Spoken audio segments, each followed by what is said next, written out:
Norbert's is having a sale on their rockers. Go to norberts.net for 10% discount on anything with the code GymCastic. That's us. And it's trade show season, so you can pre-order their booth displays for the best deals. They're going to be at GAT at Region 1 and 5, plus Congress. Norbert's is also giving away a $50 Norbert's gift card that can be used on anything in their online store. No minimum. Just follow Norbert's Athletic on Instagram and comment on the giveaway post. Good luck. Today, mixed team format, possible option for LA28. We have information. We will explain it to you. And by we, I mean Spencer. Frederick flips broke a world record. Melnikova is effectively out of Worlds and probably out of gymnastics forever. 2 mini commissions today. We have one on gym switches and one on the long-term health of gymnasts. It's Cinco de Mayo 2025, and welcome to GymCastic, the number one gymnastics podcast in the galaxy. I'm Jessica, and I'm here with Spencer from the Balance Beam Situation. And if you haven't caught up on all of Spencer's gifts of the week from NCAA season, you're missing out, you guys. Spencer is back gloriously with the gifts of the week. Let us begin with the headlines. Sure. So you teased Melnikova, who had... So the update was basically... Russia or some athletes from Russia had been granted neutral athlete status by the FIG, saying that they could compete independently, not with the Russian flag, not as part of Russia, but they were going to be able to compete. Melnikova was one of them, but now this week, Jessica, news that essentially means that's not going to happen.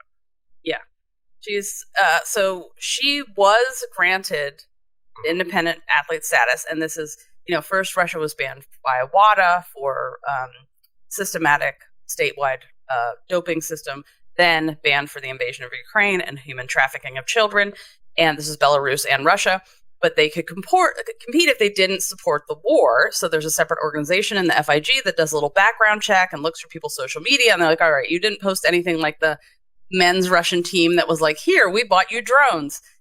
Then you could compete. So Melnikova is granted this status, and then suddenly Russia says, no one's going to compete under the status, and we hope that in May we can have a meeting and overturn this. But I think Melnikova knows that was never going to happen, and she was already the reigning world champion and didn't get to compete for the last 3 years. So I think she was like, screw it, I'm going into politics. And I feel like this is really disappointing for a lot of people because they felt like Melnikova was the one gymnast who was did not publicly support the war. Maybe she's going into politics because she feels like she can affect change. Maybe she's like, I don't have any choices in my life and they've taken away gymnastics from me, so this is my only option. I don't know.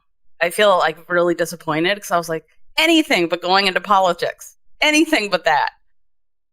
But anyway, that's what she's doing. So we're basically saying, if you're going into politics, if you are, the idea that you had neutral athlete status because you hadn't said anything about the war is kind of out the window, and Ukraine has demanded that her athlete's neutral status be revoked, understandably, because circumstances have changed since the decision was made. Yeah. And, I'm holding out hope but I know there's no options. No one can oppose Putin. That's not an option for anyone. To clarify, she's running with the current ruling party, so that's why. But that is an act of support of the war, essentially. Yeah, I mean, it's implicit. Which is totally understandable. That's not being independent anymore of the actions of the ruling party. So, but we have Andrade at Worlds, and maybe some other elites who we will give you some updates on. Frederick Richard, Frederick Flips, Olympian, is the new standing backflip world record holder. Well, Guinness will make it official, but it's official. Basically he did it. He broke the record in half the time of the previous record holder. And he, in 24 hours, he did 1,111 flips. At 12 hours, that's a lot. He did how many did he have at 12 hours he had, or even before 12 hours, he had like 1,003 or something like that. There are some great things about this that I would like to acknowledge. So he had a trainer, Elspeth. I thought you were going to start with like, because it's fun and it gets people talking about men's gymnastics. I mean, this is the thing. I've always said Fred's the one.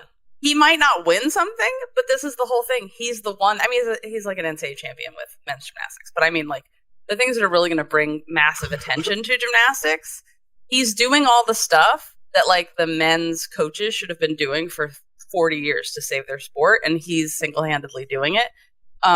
So it's genius. He should have done this in a mall, would have been, but people don't go to malls anymore. Like a cheeseburger place. You should have done it in like a roller rink, the things the popular kids go to. What do the kids do now? I don't know. But the thing is, he had it in a gym. Fascism. They love it. He had it in a gym, so that was great. So there was like kids stopping by getting autographs while he was doing this. He had a trainer, Elspeth, who is so positive and lovely, and also adult gymnast. So she also did a backflip, which obviously. And roped off area, heating pads, was fueling throughout, had a million different outfits, so he was very fresh throughout.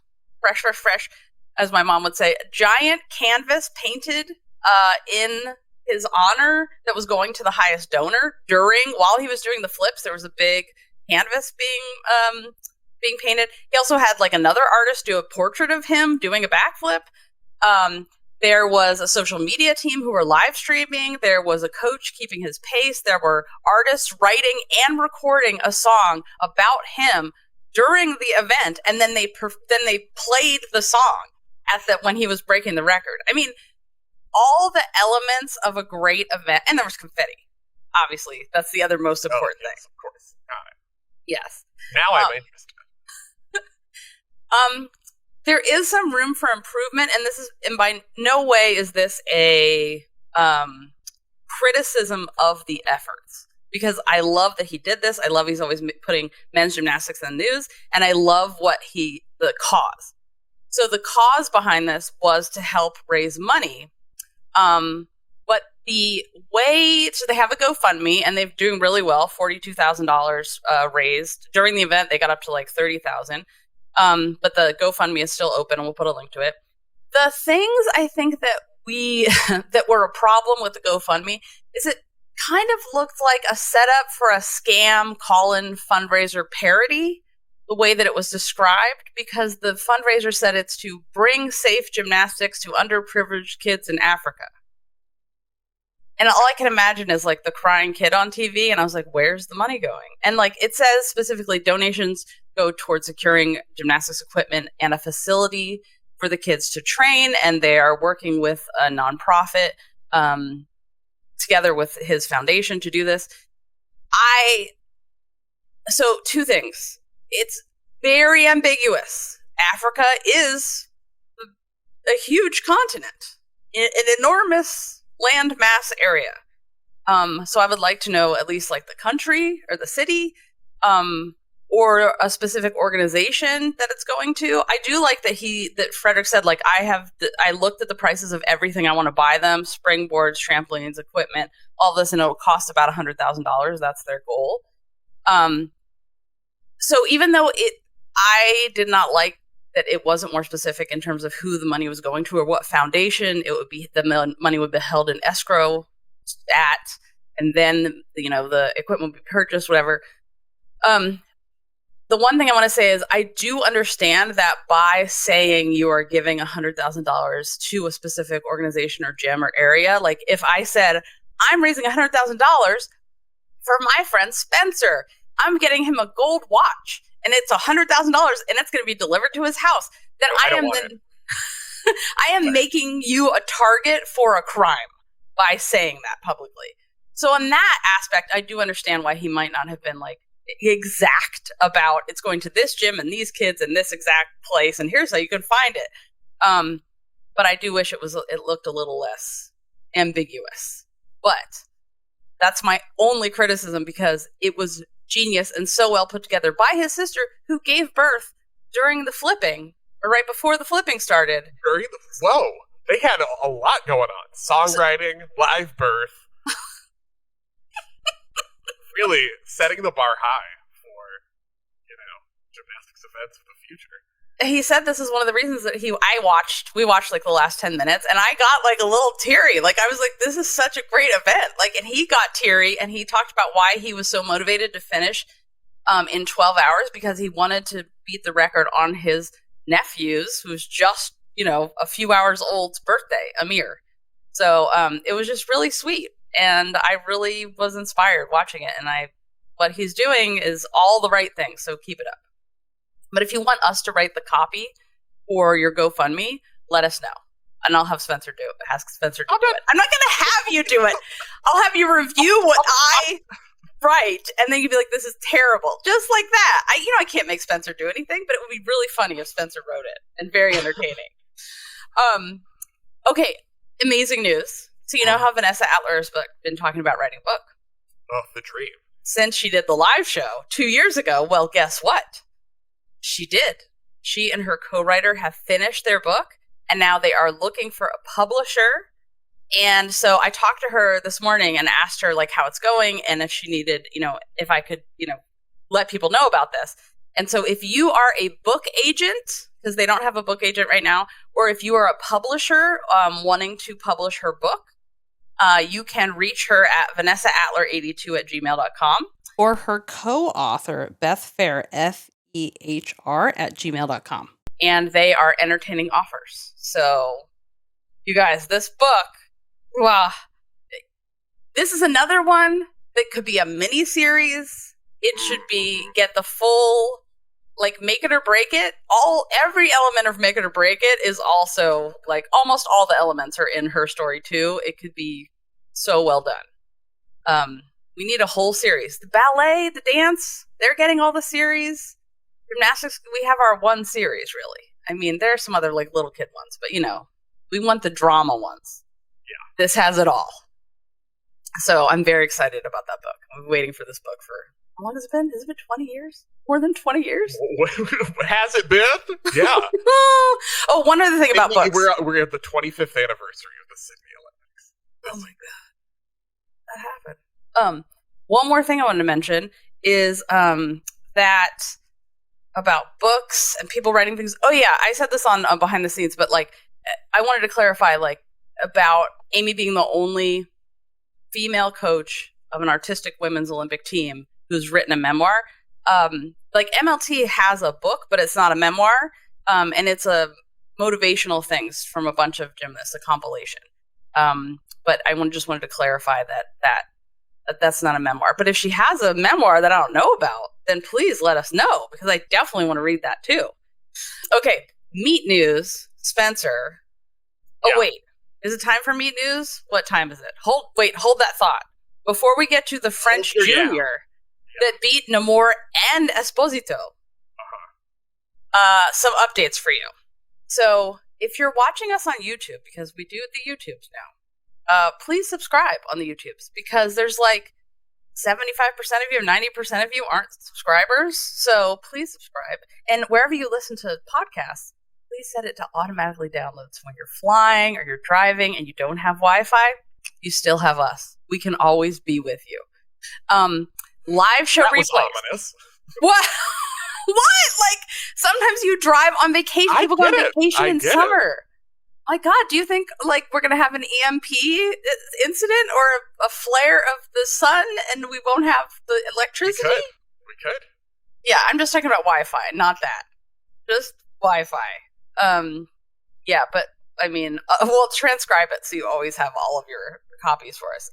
Live show replay is available now, still, and all the kinks are worked out. You'll be able to watch it, no problem. And it was a big hit with people. Big hit. Even, you know who watched it? Our fantasy guy, Dan, also watched the live show, and even he was enthralled, and he's a sports ball dude. So, Dan. Yeah. Dan, also enormous. He came to the book event this weekend, and he's, like, as tall as you. I was like, oh my God. Yeah, anyway, I wanted you to know. People that aren't tall and aspire to be tall are always very excited about tall people, so just wanted you to know. Speaking of Dan and fantasy, autosave is coming to fantasy lineups. So you won't have to push the button at the bottom. Very important, especially for Jessica. You guys, the number of times I forgot, or because if it's not right in front of my face flashing, I will not remember. Also, regarding our ad last week, thank you for all the people that said, if these are the things you're experiencing and you're talking about in this ad are really issues you're having, because I don't read copy for an ad. Like, I'm actually saying the things that are, they always like us to improvise and say the things that are true to us, which is the only way we'll do it, because we don't like to read things and be told what to do. So, I'm the opposite. I'll only do it if I can read something someone else has written. I'm not coming up with this stuff. Spencer does. He reads the part we have to say or else we don't get paid. And I always mess that up. So I try not to do it. But anyway, yes, I have been evaluated for that. And it's all in hand. So thank you for the people who wrote in about that. Also, don't forget to get your copy of The Balance. The book event was really was great, well attended on Sunday. It was so nice. GymCastic listeners came. It was lovely. And also, they sold out of books. They didn't have enough books. So yeah, and thanks to everybody that's been buying a book and getting the audio, because Amy reads it. Thanks, you guys. Get a Kindle version too. Get some for your friends. Yeah, it was really nice yesterday. Okay, so Spence, you know what makes a lovely wallpaper? The cover of The Balance. So just buy like 75 copies or so if you want. Yes. Just chill and buy like 75 of them. And if Big Star doesn't have it, be like, could you please have this? And then move it to the front, because it's doing very well. So put it right in the front of the store. Okay, so how did you spend your week off? I spent my week off being sick, but then I spent my weekend watching, or catching up on, I should say, the Serie A final in Italy. Because I don't know if you've heard, it's Italian Gymnastics Spring. That's the theme of spring this year. It's Italian Gymnastics, and we're all very into it. So, but the interesting thing is, or one of the interesting things, was the all-around at the Serie A final. So it's a team competition, but, you know, the all-around standings. The winner was Elena Colas, who is a French junior. And she's been a very successful junior for a long time. If you're me and you're, like, tried to put together French teams for, like, the Olympics and World Championships for years, it's been like, who is this Elena Colas who would be on the highest scoring team? Oh, wait, she's 11. And it's like, she's still a junior, but she's in her last year as a junior. But she's also one of those ones who got her funding taken away in all of the French defunding everyone situation. French Federation continuing to nail it every single time. So she outscored Kaylia Namor, outscored Manila Esposito in the all-around at this competition. So, you know, first of all, just write the name down, keep an eye on her. Gonna be a big deal. Already is a big deal. You can be a big deal as a junior, Jessica. But very exciting time for Italians in general. Manila Esposito is nailing it. Huge year incoming. We say it like every year, but this year also a huge year incoming for Manila Esposito. Alice D'Amato was back on 3 events at this one, so we haven't seen her do floor yet this year, but did 3 events. Asia was also there. She's been competing only bars so far this year, but she was there, did a good bars routine. What's really interesting for me to watch heading toward European Championships next month is kind of how Italy decides to put together a squad beyond Esposito and Alice, because, like, you know, she's an Olympic champion and also great. And, like, we got it, we know them, they're good. But there's a very exciting class of new seniors that Italy has, like the 2009 children who are now senior elite gymnasts, which we're skipping past that. We can't deal with that. But to see who makes the European team, because there are openings now for new gymnasts to get in there who is successful at Europeans. So we saw Emma Fioravanti is one that's very exciting, especially if you are a fan of people who do double fronts with their legs together. That's a big win for all of us. Ivana Honging?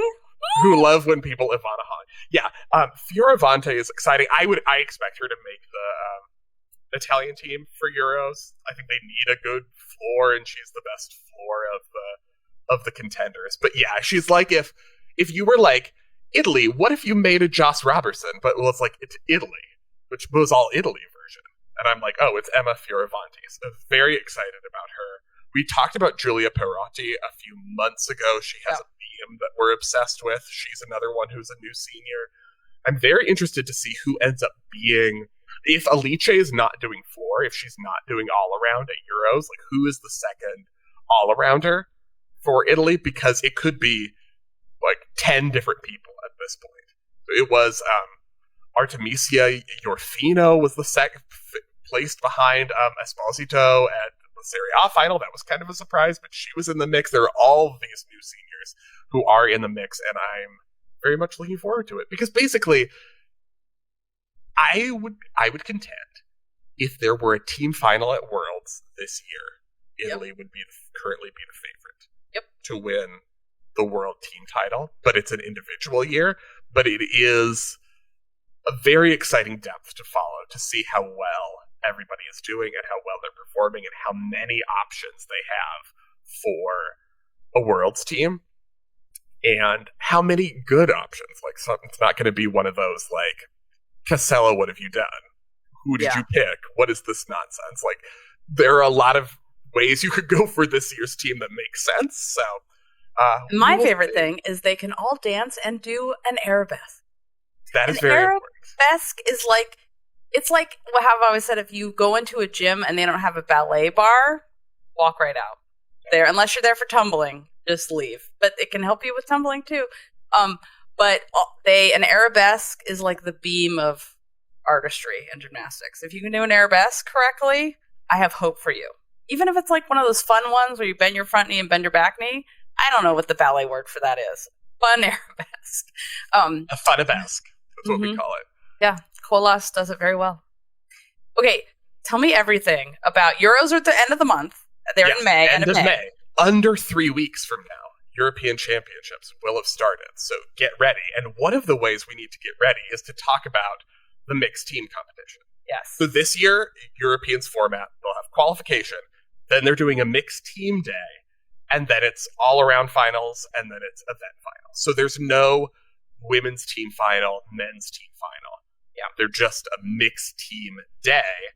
And so we've talked about LA 2028, adding a mixed team, talked about, I think mostly on behind the scenes, but talked about our hopes and dreams for what the format would be like. But I wanted to get your thoughts on what the actual format that they're using for the mixed team at European Championships are, what we potentially like about it and what we potentially don't like about it heading into Euros, and what maybe the Olympics could learn. So this mixed team, a mixed team is comprised of one male and one female gymnast.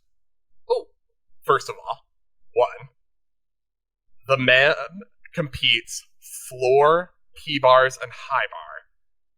The women's gymnast competes vault, beam, and floor in the team competition. 3 and 3, okay. And they're comparable. The mag gymnast with the highest score across those events in qualification, plus the women's gymnast with the highest score across their events in qualification, form the mixed team for their federation. So qualification is by name, not federation. Interesting. I like that it's by name. So I knew you would, and I don't.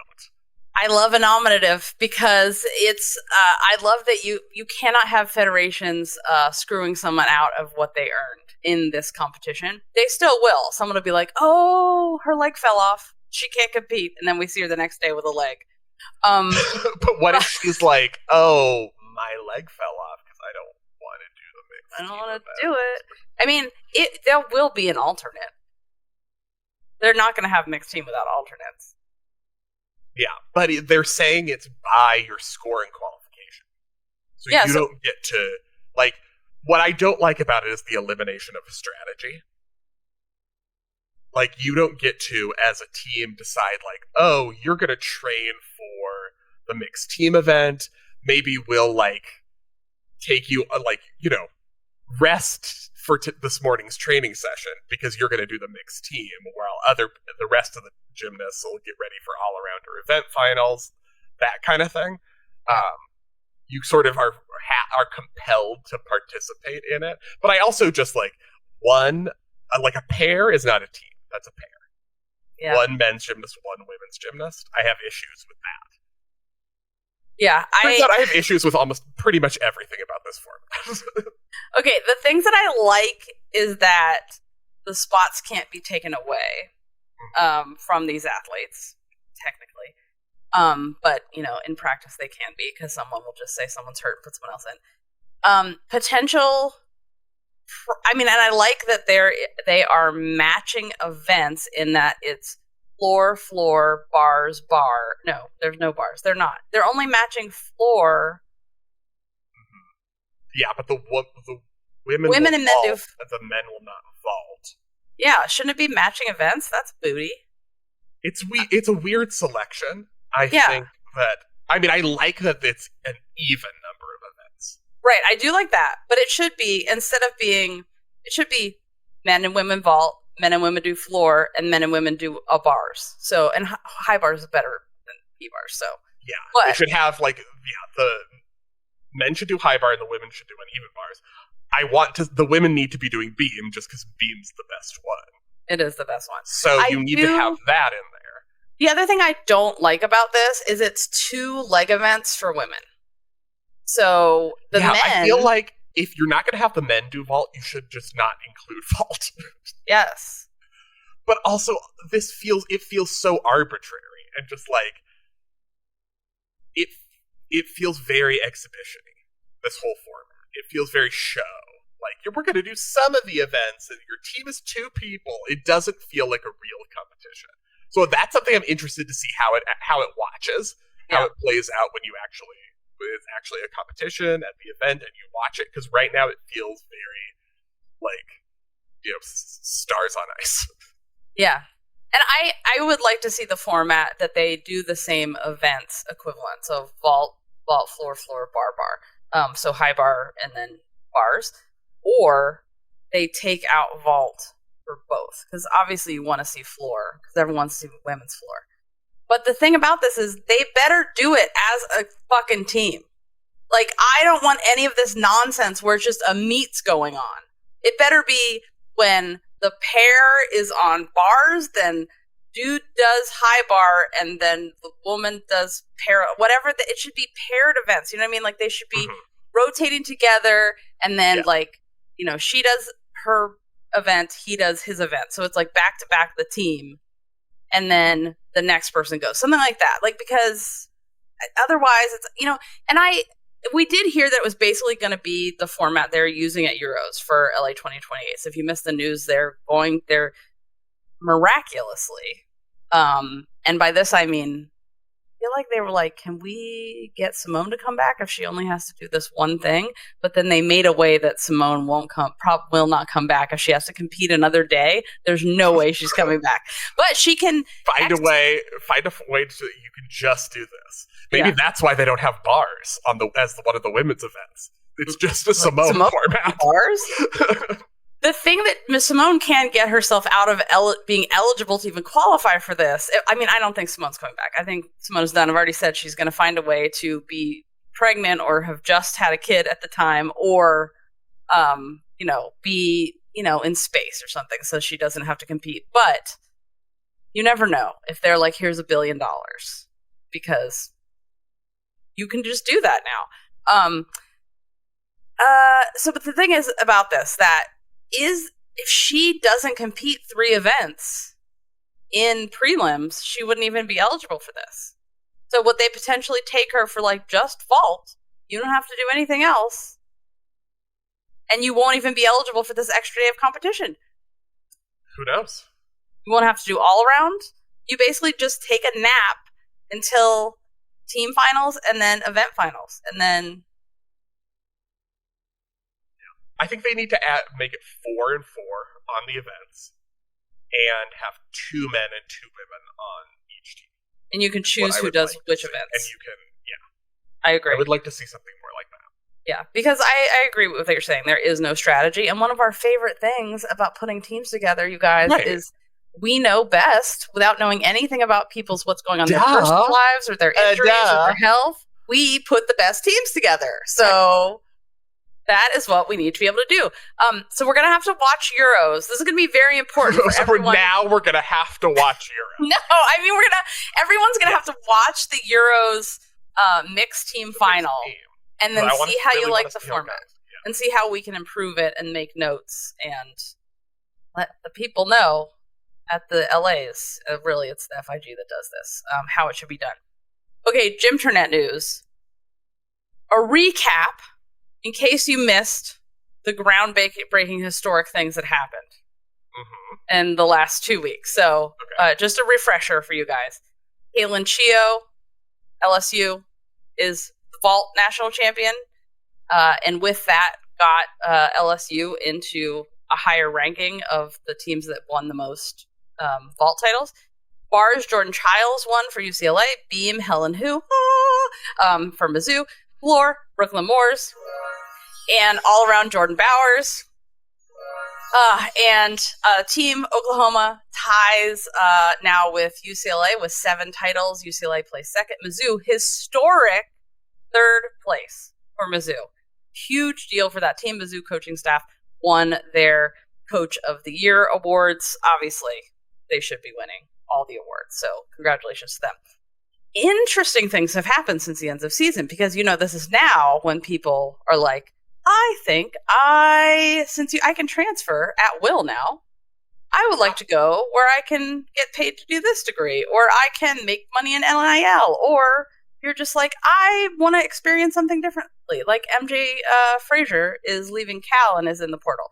So Morgan Price repeated as the WCGNIC national champion, which is rolls right off the tongue. It's basically the teams with no scholarship national championships, basically. And so she was the first HBCU gymnast to win this, and now she has repeated the all-around title twice. And I also heard there's a rumor that we love a rumor. She doesn't have to enter any transfer portal because she is not on an NCAA team right now, that she will be going to a team coached by Jordan Weber. Whoa. That's a rumor I heard. And what an easy transfer, because she doesn't have to go through any of the stuff. She just gets into Arkansas, and now she's on a different team. No NCAA nonsense required. Wow. Yeah. So, I hope she goes, and it's a huge get for Arkansas. Huge for them to get her. She'll be great for them. She's good at everything. If that's true, you guys, it's just a thing a little bird told me. U.S. Championship are on sale. U.S. Championships, that's what it's called. U.S. Championships. Wow. You know how LSU got Connor McLean her own national championships in New Orleans? This is is that what happened? The backstory I have made up about why the U.S. Elite Championships are in New Orleans. So those tickets are on sale now. And we're trying to have a live show there. We will see. So if anyone has a good idea for a venue that's nearish to the arena or in the general vicinity of the arena, we would love to have a live show there. NCAA viewership. Did you see this? No, tell me. So at first it was reported that it was down. But now that they have all of the data in, this NCAA Championships is the second most watched in ESPN history. So second. So it peaked. Try harder. 2023. We're not here for silver medals. NCAA Championships. You got to win. You got to win each year. It peaked in 2023, which was the greatest freshman class of all time year when they were all still in it. But yeah, better is still a deduction. As fact checker just wrote in the notes. Second is still a deduction. Yeah. Why do you think the viewership, it's still great and women's college gymnastics is still doing very well. Why do you think the viewership went down? So it's 2 years from when they had their highest. I mean, it's a minimal difference. So much of that is circumstantial. But there's I have my I don't know. theories. Your theory? Is it because LSU and Florida were in the final?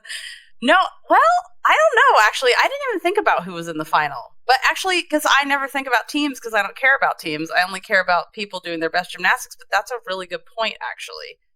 I would have some contribution. Although, then, is UCLA being in the final is its own boost. So I don't know if you can necessarily just blindly draw that as a conclusion.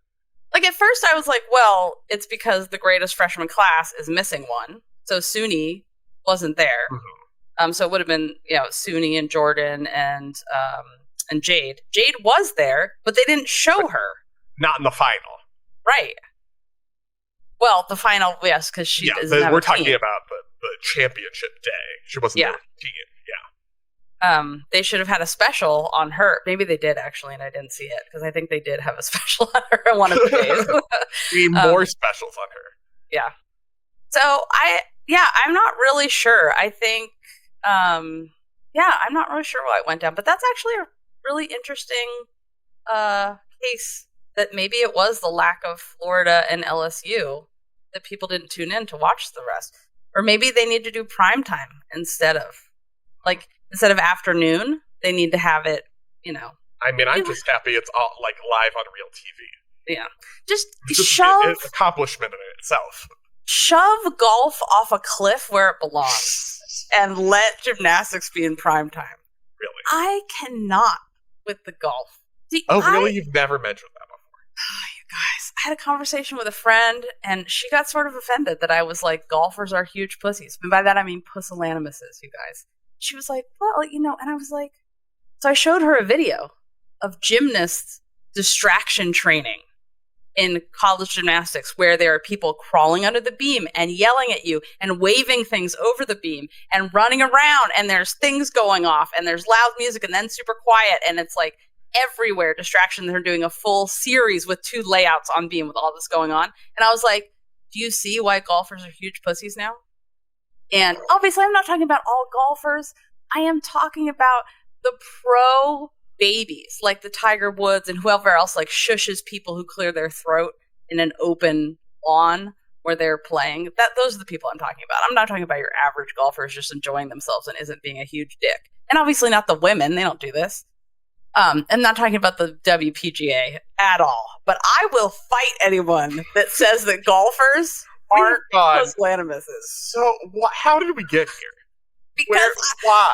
How could anyone defend those big babies who get these huge paychecks and then are brats?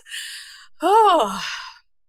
Anyway, that's all I wanted to say. I'm very glad you got that out of your chest. I haven't had a rage meter in a long time.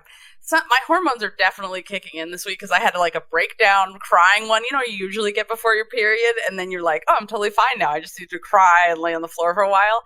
And now I'm having my rage hormones. So anyway, perimenopause is fun, you guys. It's great. But I also have my meeting with Mitty today, my first appointment. So I'll tell you guys all about it on behind the scenes. I'm very happy with this. Okay, the most important question. Spencer. Okay.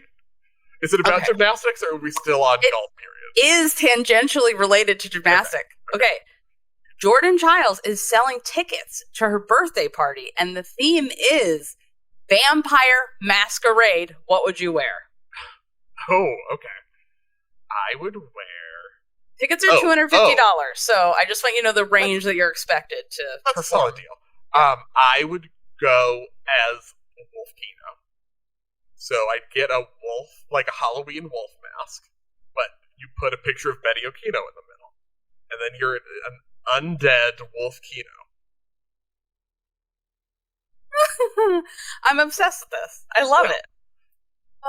What would you wear? I have no idea. I would ask someone like you what to wear because I gave you a perfect idea already. Just Vampire Masquerade. I mean, maybe I would just go as what's the girl with no emotions who acted in the Twilight books? Her. And just be walking around with just no expression. Yeah. Okay, awards. Some awards were won. Okay. So Andrade has won the Laureus World Comeback of the Year award. It's a very fancy thing they do in Is this one in Monaco or Switzerland? It's Somewhere one of fancy. very fancy ones. Yeah. Yeah. Well, I was going to say, great. Andrade always winning an award is correct. Comeback? Well, it's been a while since her comeback, but she did come back from 3 ACLs, so I feel like it's her life will be a comeback for her 3 last ACL tear was like 2019. No, Like was it 2019? Right? I think fact checker can look. But wait, meanwhile, while fact checker's looking that up, he did have the best idea for the Vampire Masquerade costume, which you could go as the undead bronze. Jordan, love it. Happy birthday! It's the undead limbo that the bronze is floating in while the Swiss Supreme Court goes on vacation all summer, whatever they're doing. We still don't have a decision on the appeal. Okay, Simone Biles won the Laureus World Sportswoman of the Year.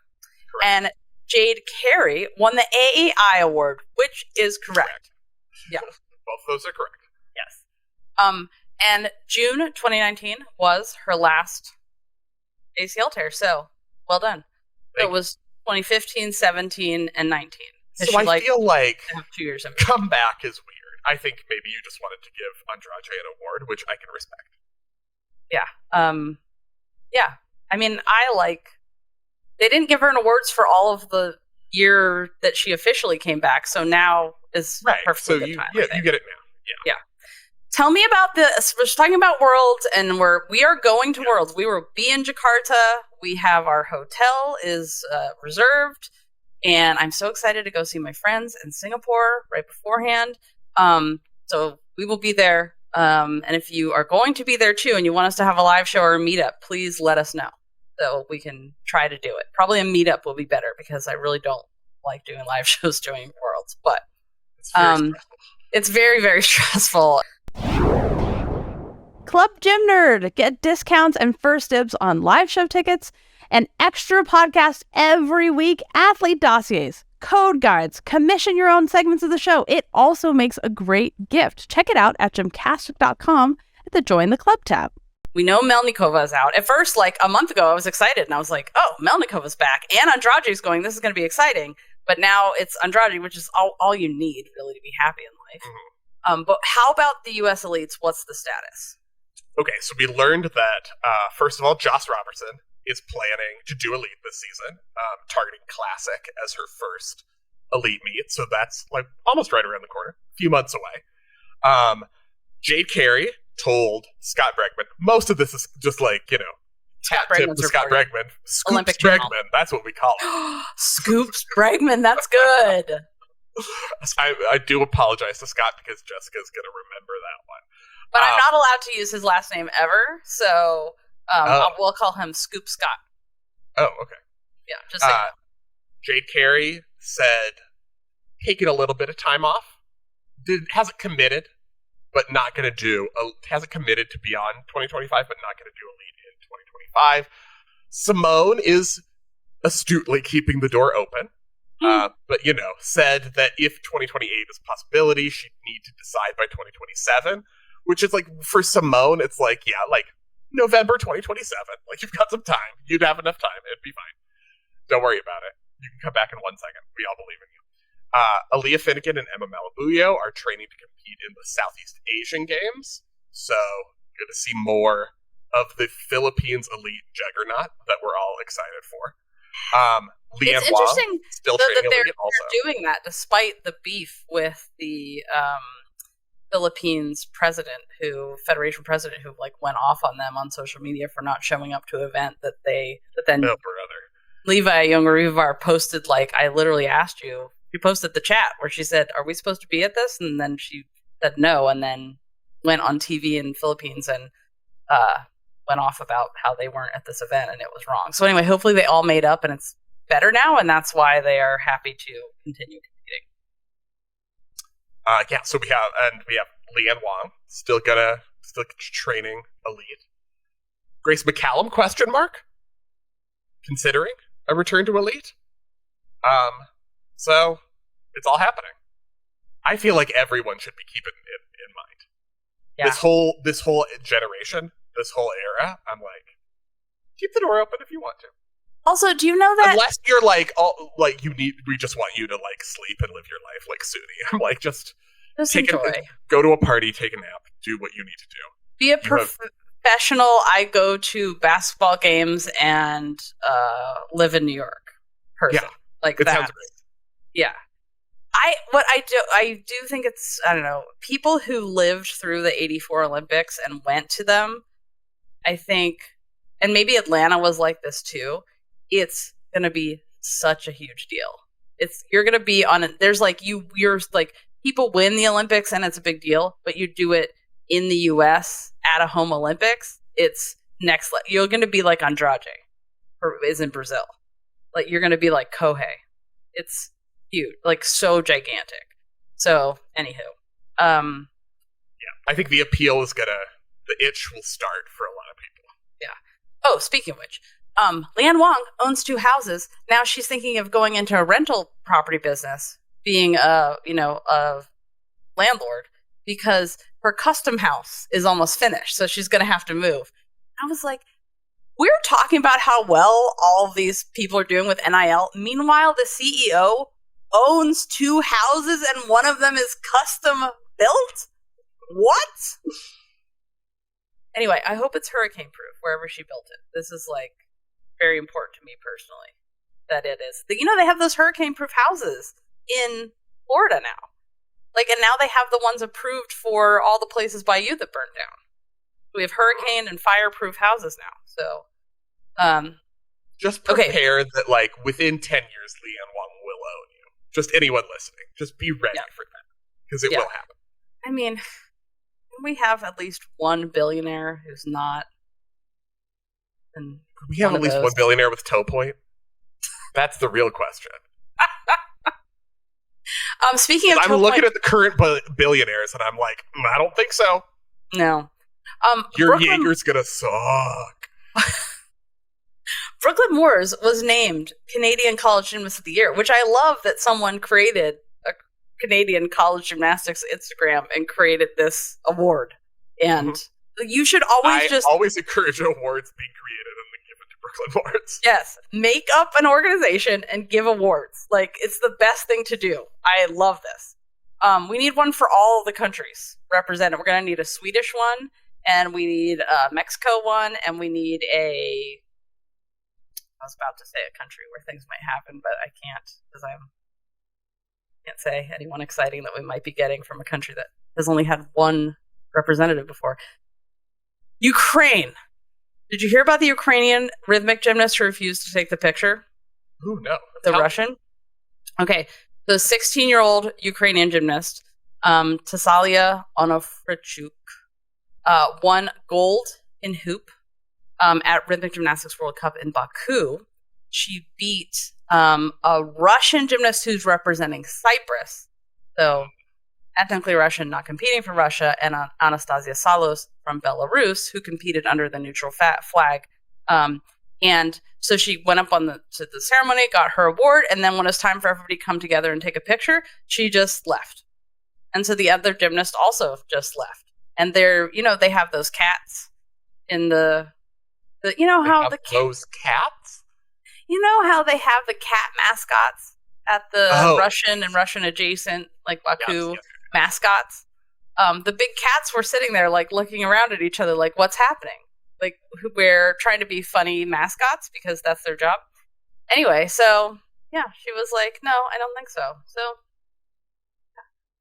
Morgan Hurd has graduated from Florida and then immediately had her 10th elbow surgery. Oh my God. No congratulations to Morgan Hurd's elbows. Morgan Hurd's the elbows. The amount of anguish you have caused in our lives, Morgan Hurd's elbows. Can we just get her an elbow replacement already? Well, I mean, 10 surgeries. One of these has got to be a replacement, right? Oh. Elbow transplant? Yeah. Oh, new fantasy name. Morgan Hurd's elbows. Morgan Hurd's 10th surgery. That's an excellent idea. Right. Yeah. Also, our guest last week, the Get Your Head in the Game, Dr. Abigail Baldwin and her crew won the Madrid Award for best soccer paper, best football something. But their study about how there are simple exercises you can work into a warm-up that will train your brain after concussion to prevent concussions, will train it after concussion and prevent whiplash so that you don't have lower limb injuries and you reduce them by a huge amount. They won this award. This is a big deal. Like, this conference is like the sports medicine Oscars or something, and it's so hard to just get into it. And so that their paper won. Their study isn't published yet, but their study won this contest. It's a big deal. So congratulations to them. Okay, coaching changes. It's coach change season. Coach change season. There's going to be a lot more of this. Amy Smith was let go by Clemson, so that job is open. We talked a lot on behind the scenes about who we thought might go. It's not going to be Jordan Weber or Kyla Ross, you guys. I'm just telling you, it's not. But everyone else is in the mix, and we named all of them. Yes, we did. So behind the scenes has your full list. Illinois State, the Flippin' Birds. Are they the Flippin' Birds too? Illinois State? I thought they were that was Southern Utah. Southern Utah is definitely a Flippin' Bird. I saw that Illinois State was the Red Birds of something. Yes. And fact checker has crossed that out because yes, they are not the Flippin' Birds. They are gymnastics coach Bob. They are birds and they flip. Yes, so who's to say they're not Flippin' Birds? Yes. I mean, so their head coach has announced retirement, so that job is open now. Maggie Haney, who was banned for 8 years for abusive coaching methods by the Center for Safe Sport, her suspension is up, and she can return to competition and coaching now at USA Gymnastics sanctioned events. Rutgers has officially fired their head coach, Ume Salim Beasley. So Rutgers' head coaching position, I think they bumped their assistant up. Yes. So it happened. She was suspended for basically the whole season, and now she's out. And as we probably thought would happen, Illinois will not renew the contract with head coach Natalie Walsh. I feel like the Illinois job is probably one that a lot of people want because it's like a big sports school. It's one of those programs that I think has the potential to be big if they have the right fundraiser head coach in place. And how much does the athletic department care about the gymnastics program? Yeah, is always a question. Even when you have like a big sports university like the University of Illinois, like Clemson is one that has demonstrated like we are in on gymnastics as a program for a new team. So. I think Illinois needs to signal, like, we care about gymnastics and we want this team to be, more than 30th in the country. Because I feel like if they did that, they could attract some really great coaches who maybe don't want to move to a state where they maybe wouldn't enjoy the same civil rights and health rights as they do in their home state. So they were to go somewhere with similar rights. So, yeah. Illinois, make a big pitch, lay out the budget, basically is what we're saying. Denver's associate head coach, Linus, has stepped away. He's been there for a long time. Linus, oh my God! Linus, and he is Jessica from Venezuela, gymnast, Olympian, 27. Jessica Lopez. Oh my God! Why? It's now the time of the show where I can't remember anything. 10 seconds saying your own name, and that was great. Jessica.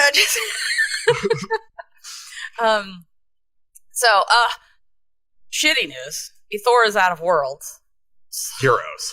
Right. Oh, yeah. Oh, God, there's still a chance for Worlds. Thank God she tore this calf muscle now, so she'll have enough time to recover for Worlds, because that's the important thing.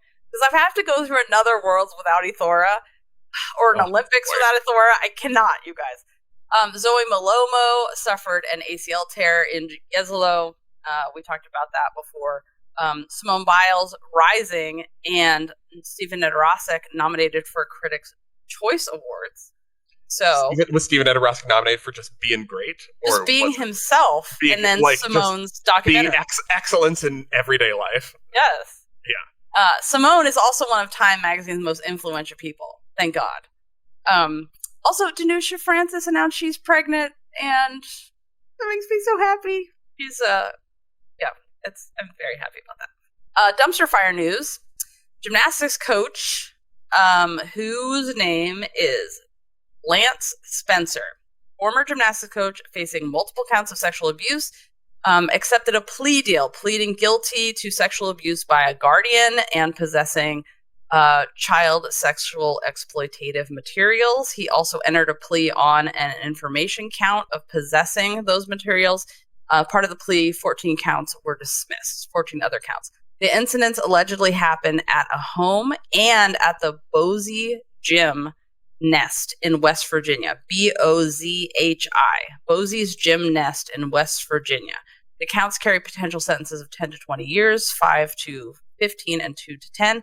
Sentencing date is scheduled for June 17th. So if you feel like you have not been contacted by law enforcement about this and need to be contacted, you should get in touch with an attorney or contact them directly, because there should be a large settlement from the insurance company that covers that gym that they owe to you. So, including any of this guy's personal money. Did we talk about Helen Hu's tattoo? Yes, we certainly did on Behind the Scenes. Yes. She got a stylized coat of points shorthand of her iconic beam routine on her. It is stylized, right? Like, or is it? I feel like it's slightly stylized. It's not just the straight code like a lot of people get. That looks just like the shorthand to me. Does it? With the lines? I guess it does. Anyway, it's iconic, and as she should have. I am waiting for someone to do characters, so you actually see the skills instead of the shorthand. Spencer loves the shorthand because, like, it's a spy, and you only know the shorthand if you know the shorthand. If you don't, you're not in the club. And yes, which is, the point. Okay, so we have 2 mini commissions today. I'm so excited about them. We have May is mini commission month, so we have lots of mini commissions coming up to do. So the first one, Gym Switches mini commission, from world champion level Club Gym Nerd member Josh, who says, one of the most captivating gymnastics narratives for me is seeing gym/coach switches and how they impact an athlete. How untapped potential can be transformed into actual good results, weaknesses turn to strengths, and competitive unreliability turns into extreme consistency. Would love to hear you guys talk about positive and negative examples of this, and maybe even some hypotheticals if there's time. Cover several decades/eras in your examples and make it USA athlete specific. Effective gym coach changes. Which gym coaches made significant positive or negative impact on an athletes? 1, scoring/competitive success. 2, joy and love for the sport. 3, career trajectory. All right, Jessica, do you want to take us away? Yeah, so I have a couple examples. Okay, good. So I'm trying to cover the eras. So I have 1984 era, Kathy Johnson. She has spoken at length in our interview with her about she moved to Scats and was coached by Don Peters. Don Peters, of course, has been accused of rape of a gymnast. But she said that, like, while acknowledging all of that abuse, she was like, it's so hard for me because he also was a great coach for me and really worked well with me. And we heard the other story that she told at the live show about how before the team had a terrible warm-up podium training at 84 Olympics, and he made them all look in the mirror and shout. What they shout in the mirror? Like, I'm fucking great, or I can do this, or like, yeah, it was some kind of cursing in the mirror and saying how great they were and that they believed in themselves. And she was like, it totally worked. Like, it was such a great thing. So, like, it's one of those dichotomies, but she said that was one of the best coaching situations for her. And she was an adult and she chose where she wanted to go. And that was really positive for her. Another example from the 96 Olympics, which of course the team won, Carey Strug. Mm-hmm. Carey Strug is one that she went everywhere.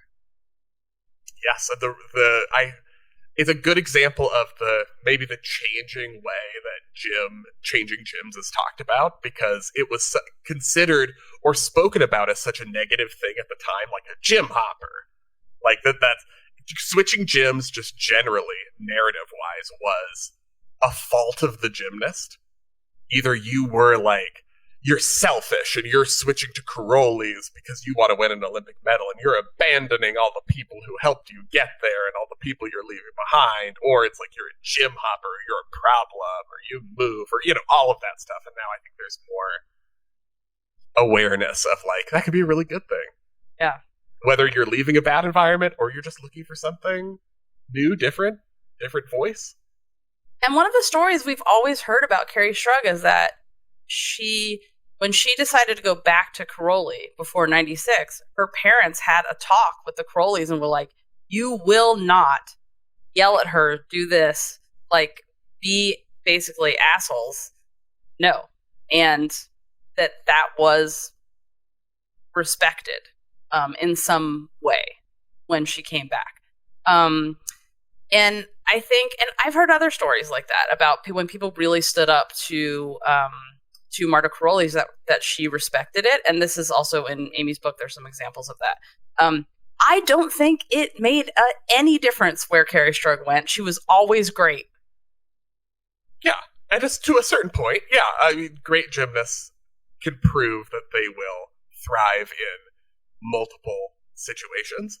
I think in that era, the dominant storyline of gym changing was people going to Caroli's because they wanted to win an Olympic medal.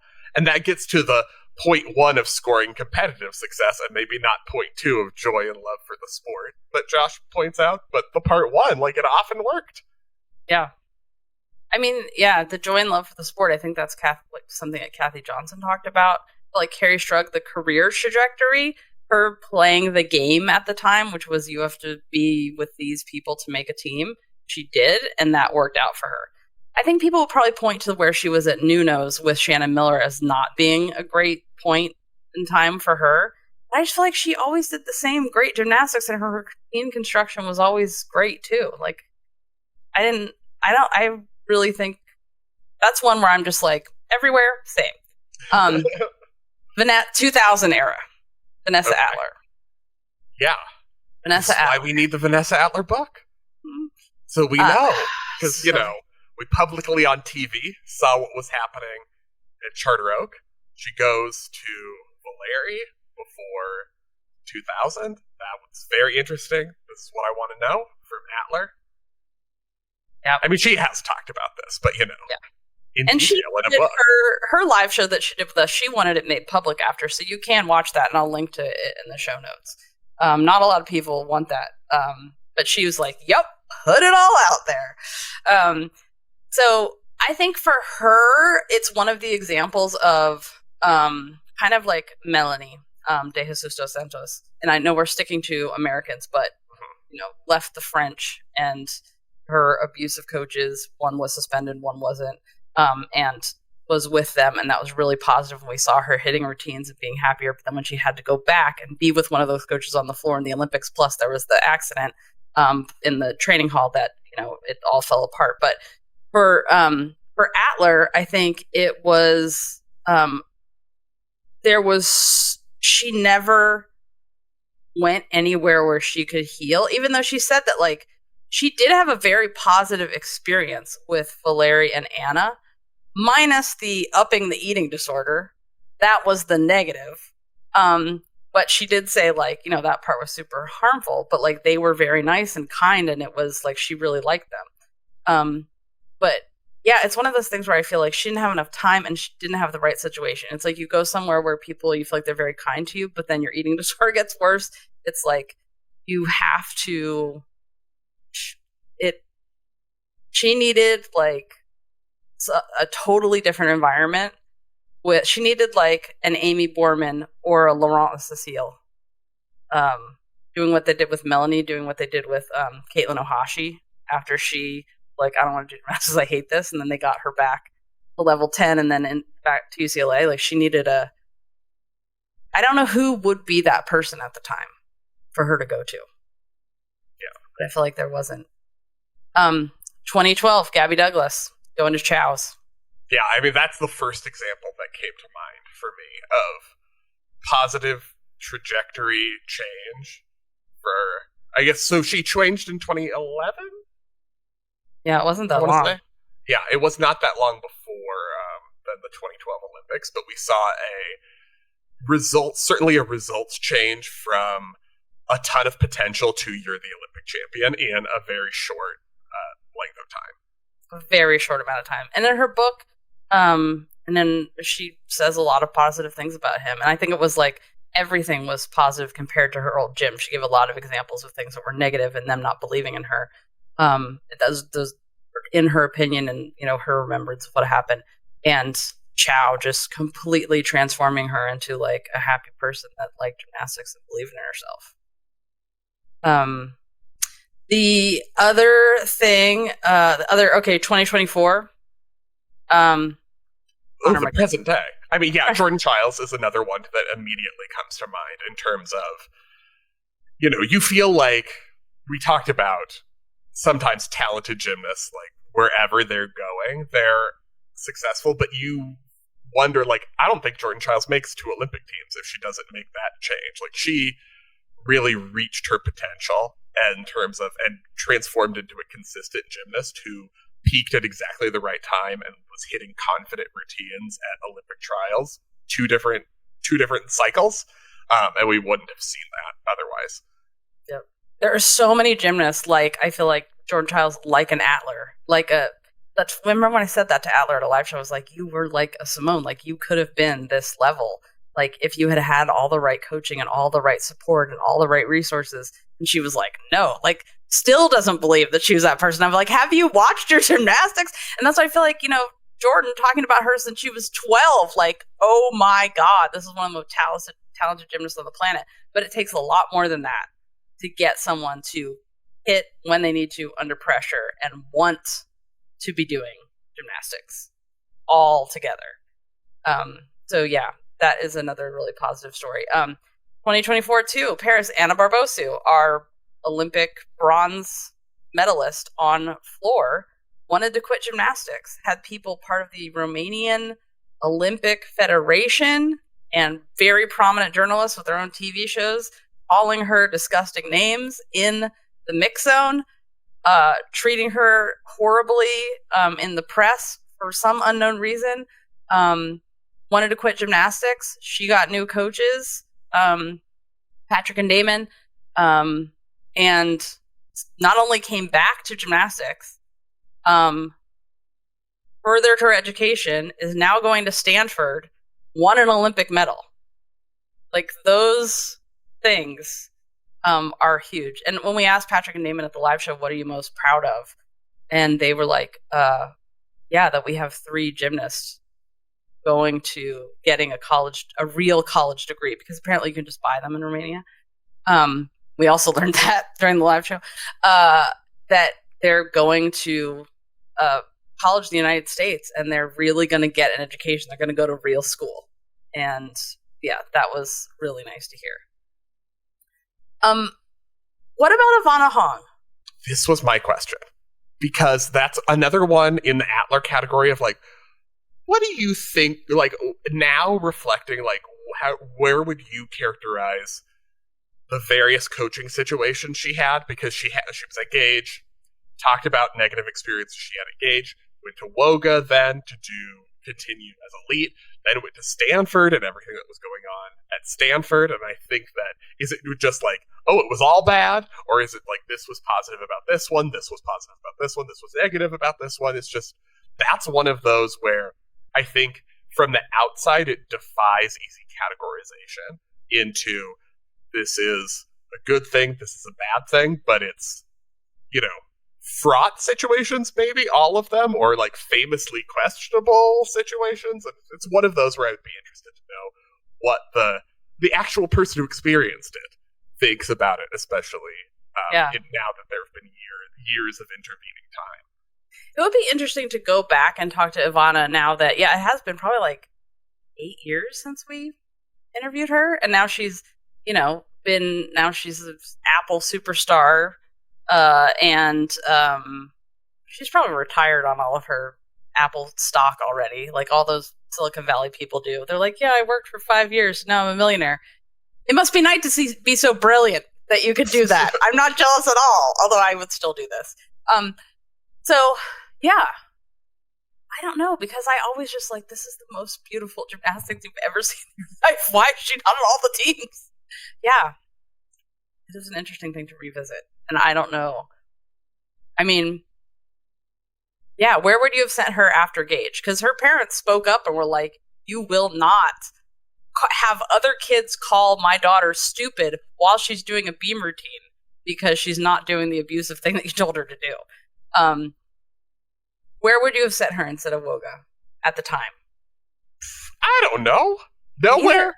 Quit. I would be like, it's okay, Ivana. Just do what you want to do.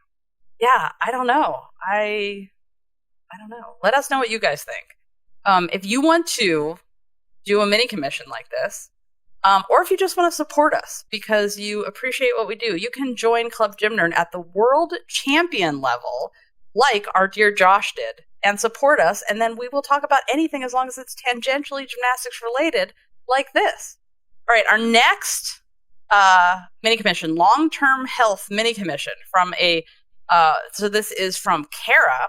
She has joined at the world champion level Club Gym Nerd, where she gets a mini commission. And here is her brief. Please tell us about the long-term physical impact that gymnastics has on gymnasts' bodies. What kinds of lifelong issues do they have to live with after they retire? We hear about Mary Lou Retton and Morgan White requiring hip replacements at very young ages. Is that normal, or are they the exceptions? And is the degree of the impact usually directly proportional to the level at which the gymnast trained? Also, bonus question, in the ball sports, an athlete's jersey can be retired as a tribute to the greatness of said athlete. What floor routine music do you think should be retired based on the level of mastery of the gymnasts who perform to it? First of all, yes. Retiring the jersey, we should totally have that. But what is it going to be? Like, retiring the leotard, or should it be... It's retiring the music. Oh, retiring the music. That was the question. What floor routine music do you think should be retired based on the level of mastery? Everything Brooklyn Moore's ever danced to. And you can't do it. In a club, in the floor, yeah. I mean, but then what if she did something like the iconic music that, like, I mean, the thing is, when you have an iconic routine, nobody, like Rites of Spring, no one should ever do that again unless they can do it exactly like, was it Bicharova that did that routine? Rites of Spring? We did a whole podcast about the best. The names are gone. The brain is gone. I gone. know. You guys, we both have brain fog now. I have We can't do it anymore. Yeah, it's... I think I'll link to it in the show notes. The question is, if someone else were to use that music and you would be like, oh, shut up. Like, if that's your reaction, then it should be retired.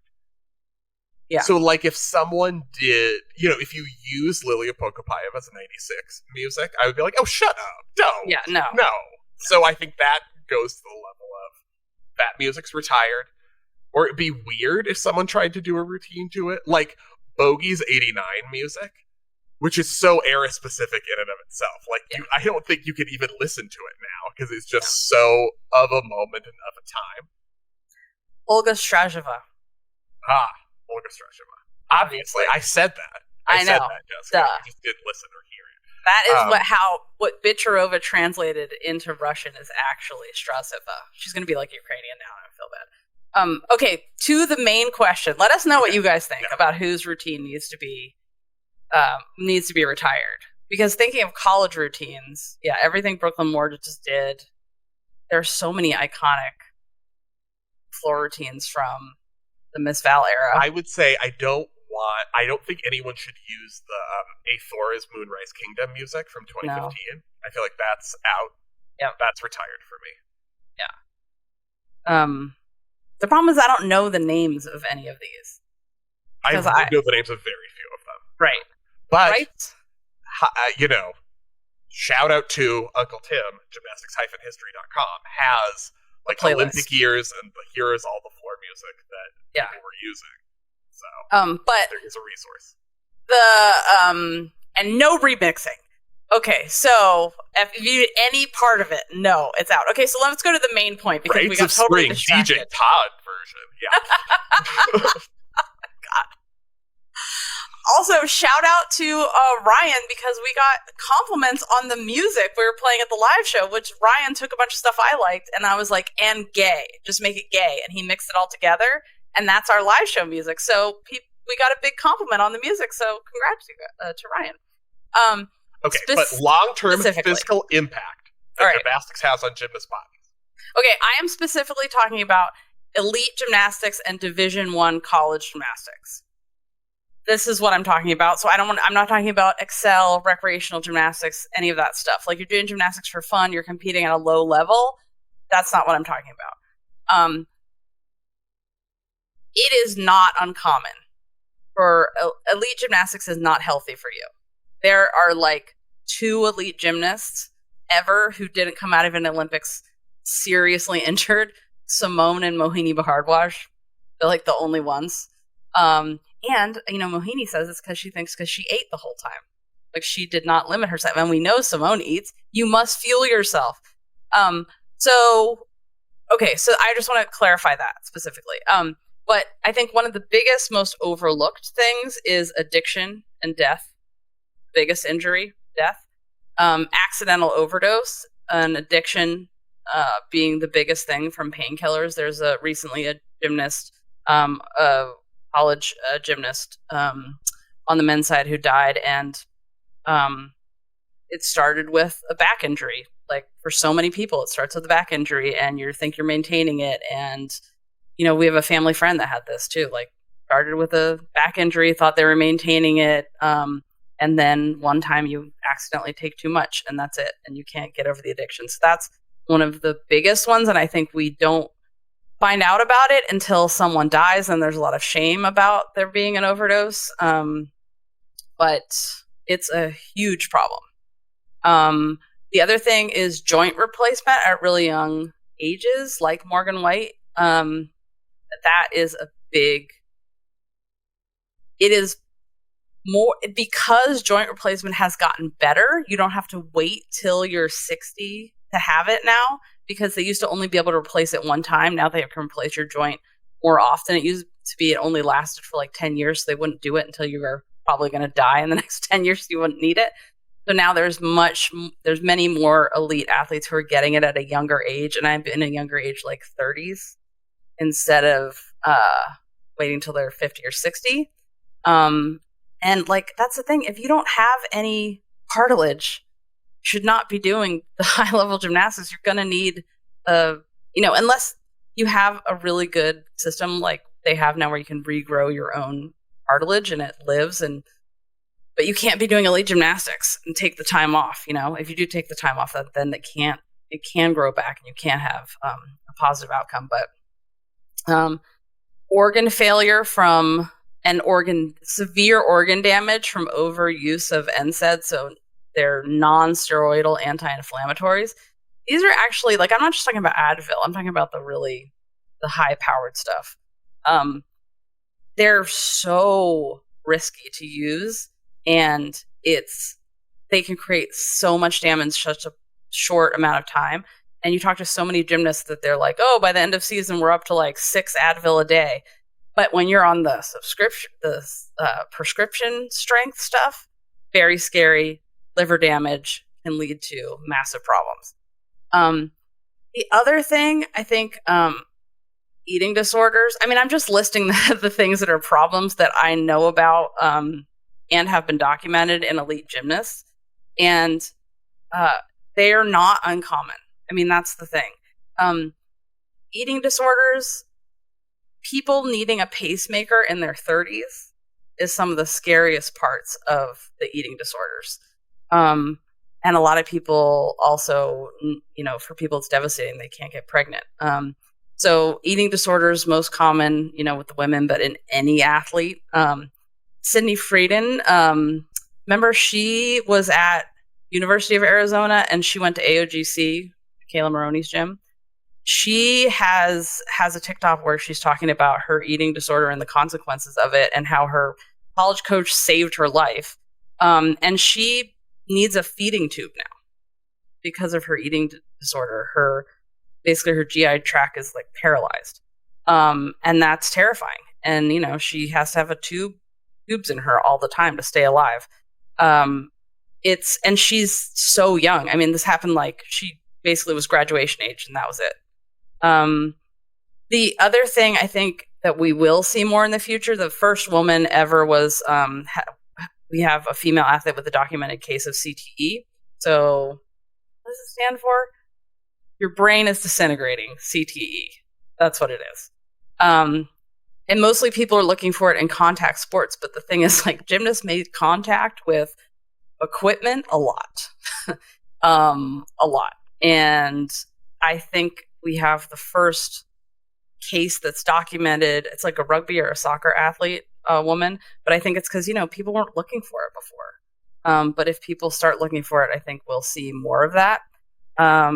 And there have been cases of people in history where it's chronic traumatic encephalitis, encephalopathy. There have been cases where gymnasts have, you've seen them in competitions fall on their head and clearly get a concussion. And then later you find out they became an alcoholic and they, went down a bad path and, died very young. And I wouldn't be surprised if there were cases people went back and looked at their brains that we would find that.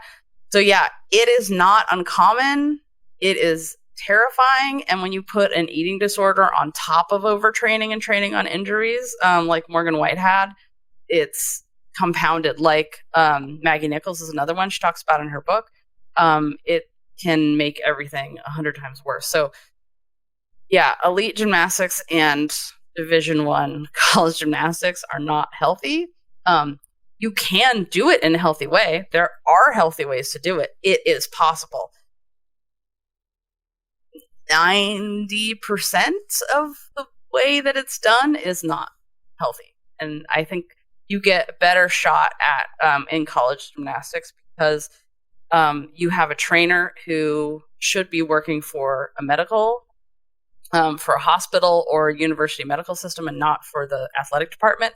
And they can get sued if they give you the wrong advice or do something wrong, much easier than people going after federations, medical providers. So, yeah. They also fuel you better in college. They literally now have feeding stations for college athletes. Literally a feeding station. You don't have to eat out of a trough. Oh, it's not a trough. Yeah, they have pre-made meals and you go in and you can get all your food for the day. So they're making sure, because, most college students can't afford to live, let alone, even if you are on scholarship, it depends, let alone buy the food they need. So, yeah. So if you want to find out more information about this and you want to help be part of the process to prevent it, I wanted to give you some resources.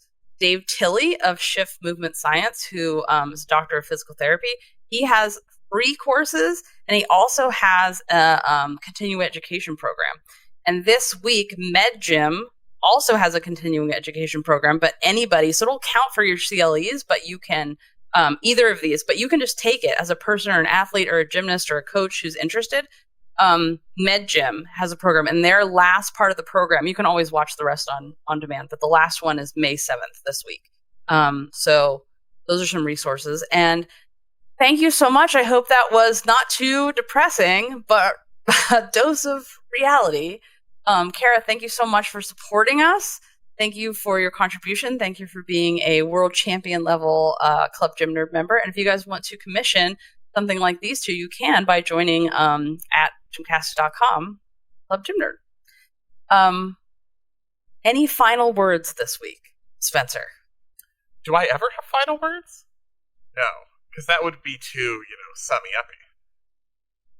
That might be. It might be like me asking you to write a hilarious script. Oh, I do have an idea about a hilarious script, though, that we should write. I'll tell you when we get off. Okay, so we'll see you guys on Friday at noon Pacific for Behind the Scenes. And remember, even if you can't join us live, you can always add it to your favorite podcast player, instructions in the forum, and listen to it whenever you want. So until Friday, please remember to take off on gay, split on rights. Thanks for listening, and we'll see you Friday noon for Behind the Scenes. Thanks for listening.